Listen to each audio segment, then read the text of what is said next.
rapide. Je veux bien participer effectivement à ce débat.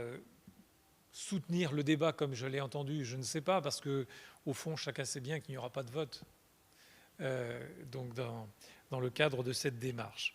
Non, si je reprends la parole notamment sur la question du RSA, c'est qu'il me semble quand même qu'il y a des lapsus qui en disent long.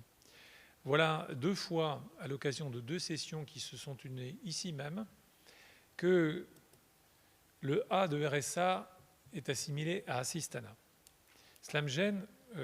C'est vous qui le dites. Monsieur, vous l'avez dit dans la dernière session ici, et je pense que Madame la sténotypiste pourrait, en tout cas nous pourrions vérifier, tout comme Monsieur Abad, qui vient de le dire à nouveau, nous préférons accompagner qu'assister.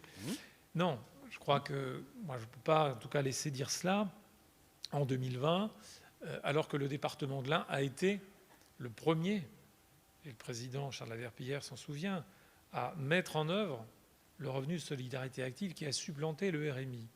Nous étions, voilà 23 ans, à 1 million de bénéficiaires à l'échelle nationale. Nous sommes aujourd'hui à 2 millions de bénéficiaires du RSA.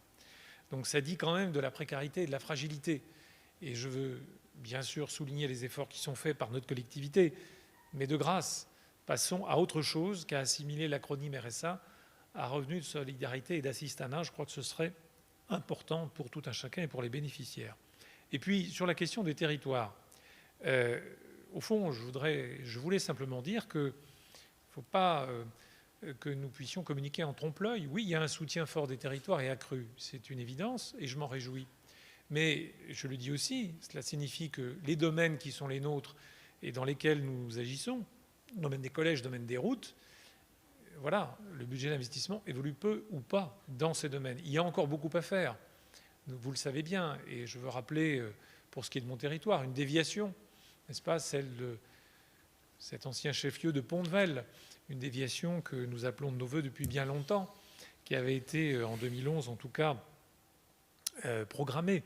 Voilà, aujourd'hui, il y a des besoins dans ces domaines, et je ne voudrais pas que les subventions au tiers en termes d'investissement masquent, au fond, voilà, le fait que les domaines de compétences qui sont les nôtres auraient plutôt tendance à stagner.